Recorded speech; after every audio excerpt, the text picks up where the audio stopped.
Stories of haunting last words told by patients on their deathbed. Story 1.84-year-old woman with advanced dementia. She was very combative at night, scratching, biting, pulling out her foreign oxygen. I was her nurse for a week or so before she died. One of the last nights, the clouds parted, and she had a moment of clarity. She looked up at me from her bed and said, "This is hell. I am in hell right now." Story 2. My grandmother fell, and my grandfather couldn't get her up again and had to get a neighbor to help. He called my mum and said that it had reached the point for both their safety that he was going to have to put her in a nursing home. She had progressing dementia, but was mostly lucid. Her physical health was declining too, and they were both in their early 80s. She heard my grandfather say this and said that she wasn't going. She was going to die in her own home. That was just after lunchtime. We were sitting having dinner at my parents' house when my grandfather called again. She'd sat down in her recliner for a nap, as she did many afternoons, and when he went to check on her, she'd already died. She told him she'd die in her own home, and she did exactly that, only about 2 hours after the conversation. My grandmother was one of the most stubborn people I've ever known and did exactly what she said she'd do. Story 3. I am a medical worker, but the one that stays with me is actually when my aunt was dying. I think I was about 14, and she was my favorite aunt. I held her hand and asked her to wait until her birthday, so that I could wish her happy birthday, a silly request, looking back. And the last thing she said to me was, "Okay." She lasted until the morning of her birthday. I wished her happy birthday, and she passed away with a smile. Story 4. My dad was in the hospital dying, and before I went inside to clock in at work, I called him. We didn't have a good relationship, but I told him that I was just calling to tell him that I loved him. I was about to hang up when he said, "Wait, talk to me a minute." I did. He asked how I was doing, how my car was running, if my tires were aired up. He asked about his dogs at home, and I reassured him that I had been taking very good care of them. He said he was feeling terrible, and I told him not to worry about getting out of the hospital, or about coming home, or getting better, because it was all about to be over, and all he needed to do now was rest. I told him I loved him. He said he loved me. He died 2 days later. I'll never forget him saying that. "Talk to me a minute." Story 5. My mum was fighting metastatic liver cancer for almost 2 years, and the last 2 months of chemo killed her stomach. She couldn't keep food down and was in the hospital for almost a month. My sister and I took turns spending the night with her. On my night, she was coughing up black, mostly tar substance, and I went out to the nurses to ask if they could give her something. And the nurse put her hand on my shoulder and said, "Honey, your mum is dying. There's nothing else we can do." No one had said that to us before, as her oncologist was still for fighting the cancer, despite the fact the chime ruined her stomach. After that gut punch, I gathered myself and went back to my mom, and the nurse came in and we got her comfortable in the bed. My mom said to me after the nurse left, "I'm tired of fighting." I said, "Ma, do you know what you're saying?" She said, "Yes, this is no way to live. I want to go home." She asked me to make sure she could go home and not suffer anymore, and please let her go to sleep and just never wake up.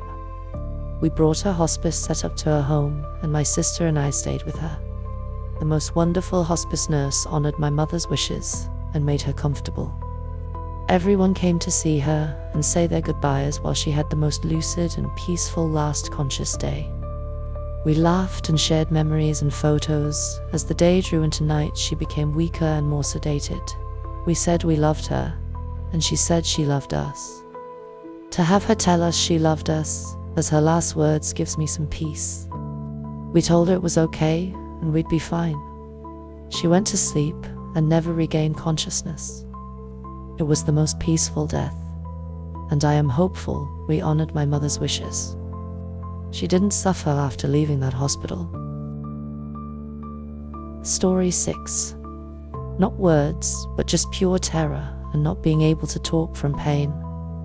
I've been a caregiver for 1 month. On my second day without training, I was left alone with 10 residents. One of them, who was on hospice, and I knew nothing about any of them due to no training, fell off his bed. When he fell, his catheter ripped out of his penis. And from the blow, he expelled his bowels and hit his head. The man was a ticking time bomb, but I knew nothing. He was basically dead when he hit the floor. He just hadn't realized it. I ran into the room and cleaned him and held him until EMT arrived. All he could do was cry and moan. He shook and looked around as if to say, "Why does my life end this way?"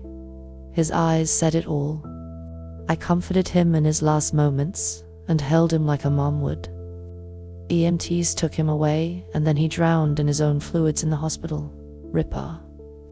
I knew you for a few hours, but you taught me so much about empathy, caregiving, and actually caring. Story 7. This story only barely fits the criteria, but did he take my purse? I worked L&D in a low-income area. We had a woman come in with no prenatal care. I don't think she gave us her real name. She was 42 years old and covered in awful scars, like she'd been in a knife fight and stitched up by Dr. Frankenstein. She and her boyfriend appeared to be actively using substances, and both acted high at the time. She was in hard labor. About 15 minutes after arrival, far too soon to do anything, she delivered her baby. It was maybe 16 or 17 weeks, near the age of viability. We carefully wrapped the baby, who was somehow still alive, and asked the dad if he wanted to see her. This is common practice in L&D. Letting the parents see, touch, and hold their dead, dying child helps them grieve. He said yes. We gently unwrapped her hand. He freaked out. I don't know if he was so high that he didn't understand what we were asking, or what. But he grabbed the large, cheap black purse and booked it out of the hospital. The mother immediately looked around and said, "Where's my bag? It has my medicines. I need it." We tried to help her understand that we would give her anything she needed, that she might bleed to death if she wasn't monitored, etc. But it didn't penetrate. She left AMA 16 minutes after the birth. That left me with her baby, whose heart was still beating and who was still taking tiny, gasping breaths. The neonatologist and the nurses talked about it. We all knew resuscitation was pointless, and she wasn't going to live. I asked my co-workers if they were okay with me stepping away from patient care for a while. It wasn't terribly busy, so they were fine with it. I went to our lactation room, got a blanket and some Vaseline, and did skin-to-skin with that baby until she passed, 45 minutes later. I hope it was some comfort to her. The mum never came back to claim her body. The whole situation haunts me to this day. Story 8. The last phone call I had with my ailing grandmother was terrible in many ways. The thing that got me the most was her saying, "This is no way to live. This isn't a life." She was referring to the fact she'd been on dialysis for a while, and had gotten to the point of being bedridden. She decided to get taken off of dialysis, and just go into end-of-life care, because her quality of life was so low. My grandmother was one of the strongest, kindest women I have ever known, and for her to make this decision showed me what it was to let go. My grandfather had died maybe a year prior, and I know she was ready to see him somewhere out there sooner rather than later. I miss her terribly around this time every year. Story 9. My first day in the ICU, I was taking care of an older lady with sepsis. She was very confused and for the most part incoherent. But when I was assisting her at one point in the night, she started muttering and wailing to herself. I leaned in closer to hear since I thought she was saying something to me, and she just kept repeating, "I'm dying, I'm going to die." Later that night, she ended up coding and passed away. I did post-mortem care that same day for her family to see her in peace. Story 10. A very dear friend of my family was in the hospital, very old and very frail. Her grandson's wife gave birth to their second child extremely fast in the bathroom at home. They were on their way out the door to go to the hospital. She went to pee and felt the child coming out. Was assisted by her Phil, who had come to look after their toddler while she went to the hospital. They then went to the hospital for checks, and went to show the baby to her great-grandmother, the elderly lady in question. She lay in bed, holding her great-grandchild, and asked the nurse if it was possible to die from joy. The nurse answered that no, she'd never heard of that. Lady replied, "It is a good day to die." She died a few hours later. Story 11. I was completing my internship at an elderly home for individuals with dementia. One day, one of the residents experienced lower saturation, low oxygen, and had a fever. He wasn't feeling well, and given the ongoing pandemic, we decided to call an ambulance just to ensure his safety. When the ambulance arrived, they conducted a brief examination and determined that he needed to be taken to the hospital. We packed some of his clothes, and they placed him in the ambulance. Before leaving, he expressed gratitude, saying, "Thank you guys for your care. I don't think I will see you again. It has been enough for me." We were taken aback by the unexpected statement and didn't know how to respond. Unfortunately, he passed away 3 days later. It still amazes me how he had a premonition about his impending death. Story 12. I was a 3 to 11 charge nurse on a med-surg floor. We had one room at the end of the hallway that was a brachytherapy room. A woman, mid-40s, had had brachytherapy that day for lung cancer and was to spend the night for observation. She was getting ready for bed, puttering around the room, talking to her young son on the phone, who was starting a new school year the next day. I checked on her to see if she needed anything, and she nicely gestured and waved me off as she continued speaking with her son. 10 minutes later, her emergency bathroom light came on. We hurried down the hall to her room and discovered what looked like a horror movie scene. As she brushed her teeth, she began hemorrhaging from her mouth. The brachytherapy had caused an arterial rupture and she died. Literally fine 1 minute, making plans, and the next, bleeding to death and soon gone. So, it wasn't haunting, last words for me. It was the look of terror and disbelief in this woman's eyes that haunts me. That was 28 years ago. Story 13. I had this one patient when I started my first hospital job as an RN. It was in a rural hospital, and I worked a night shift, so generally quiet, although we would get slammed some nights too. This was one of the quiet nights, and I had this patient that was an elderly guy, in his 80s or 90s. I actually don't remember what he was sick with, probably just failure to thrive. He was bone thin, like completely emaciated due to no appetite. The 3 things I remember about him was 1, he was an engineer in his working life, and was downright fascinated by the 4 catheter I had to use to put an IV in him. They are spring-loaded, so that once the needle is inserted and in position, you press a button and the needle retracts, just leaving the plastic catheter. He asked me to show him the mechanism a few times. The second is at one point he said he was weak as a kitten. I never heard anyone say that before, but I just think about it and laugh. Seemed like an old-timey thing to say. Last thing he said was, "Ever seen a man die?" And I said no. He said, "Well, you're gonna see one tonight."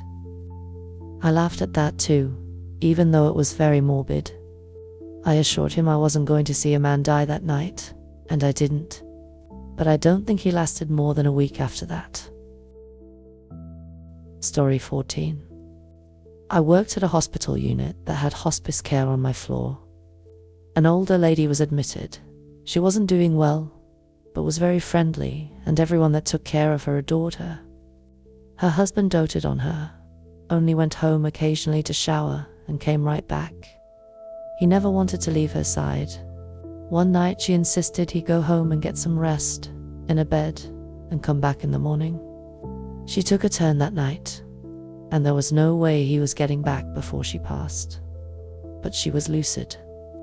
We called her husband so they could talk. They said how much they loved one another. He said he would miss her terribly. She said she was so grateful for the life they lived together. I tried not to listen too much because it felt private, but they both wanted some staff in the room so she wouldn't be alone. There was reminiscing and crying. When she couldn't talk anymore, he just talked to her and told her stories about their life together until she passed. We were all used to death on my unit, and no one left that room dry-eyed. Most of our patients were heavily sedated from pain if they were admitted for hospice. So it was an unusual death for us. And this woman and her husband were special. Kind, caring, very in love. Not something you see all the time. Story 15. I worked at an oncology department of a hospital. A few years back as RN, there was a young woman, we were both 27, and she was diagnosed with breast cancer for the 3rd time and was admitted with an infection while on chemo. In my night shift, she told me she could not sleep. It was a quiet shift, so we had some coffee together and chatted a little bit. Suddenly she said, "I was just hoping to be around for at least 15 years. I replied by saying, "I hope it would be longer than that." She said, "In 15 years, my daughter will be 4 years old. That is the moment she'll collect memories. If I die earlier, she will not remember who her mama was." This broke my heart. She was dismissed after about a week when the infection was treated and continued chemo. I did not work at the department that chemo was given. A colleague later told me she passed away. This was about 6 months after our talk. I just hope her little girl remembers this beautiful woman that was her mother. Story 16. I was an emergency room nurse and I have PTSD from healthcare. What bothers me isn't the last words of the patients who died. There's this look in their eyes when people know there's no hope and they're dying and they realize it. It's like this panic. It happens a lot in trauma patients. The worst part is when they've got that look in their eyes and then they lock their eyes on yours. It's like they're still staring into my soul. But the sounds that the family members that they leave behind make that bother me more. Forget words. They make these sounds. Worse than wails or shrieks or guttural cries. It's emotion coming out of vocal cords through an opening. It's what I'm trying really hard not to hear when I lay down and go to sleep. It's been working for the most part, but I can't work in healthcare anymore. I can't walk into a hospital to get treatment myself. Oh, I've got a psychiatrist and I get therapy, but I should have done so beforehand. But you're just too cool and too tough and nobody can tell you anything when you're young and think that you already know everything, you know? Story 17. 12 years ago, my husband suffered a massive stroke. The prognosis wasn't good. He was essentially a quadriplegic, but could raise one hand slightly. They were going to transfer him from a rehabilitation facility to an end-of-life care facility, but I fought to take him home. Before they would release him to my care, I learned to give him injections. Clean and suction his trachea, clean his feeding tube, literally everything. I did all of his personal care before bed to relax him. Again, before sleep, I bathed and shaved him, brushed his teeth, and got him ready to sleep. He took a very deep breath, unusual for him. I gave him a hug and praised him, asking if he could take another breath like that. He did and smiled. I bent over to kiss him goodnight, like we would every night. As he would every night, he lifted his arm and hugged me as best he could. As we kissed, I felt his arm begin to slowly slide from my back and drop gently to the bed. My eyes were still closed, but I knew he was gone. I opened my eyes and looked at him. He was smiling. It was the most peaceful transition. as if he was carried off to heaven on a kiss. I was so afraid I wouldn't be there when he passed. I am grateful we were both so present during such a beautiful moment. My honor to ease his passing, and his to ease my grief. A gift to us both. Rest, Carmine. To this day, you were and are so loved. Story 18. I had a patient who at 30 was the same age I was at the time. She was married with a 5-year-old and was the main breadwinner of her family. She was a high-earning professional, and her husband was blue-collar and earned about 1/4 of her pay. Plus, they had no family support. One day she went out for a run and noticed severe pain all through her legs. This continued, so she had a scan which revealed that she had late-stage breast cancer, which had metastasized to her bones and only had months, weeks to live. She sobbed to me just before she died, as she was so terrified of what would become of her daughter and husband. She'd come from a disadvantaged background and worked so hard to achieve financial success and security for her family, and knew her daughter was likely to be raised to the same disadvantage she had. They wouldn't be able to keep their home and cars, and their daughter would need to attend a different school to the one she had friends, and would need to go into a public school in a low-income area. This, on top of the emotional devastation that her daughter and husband would go through, made her last week's hell, in addition to the fear and pain of imminent death.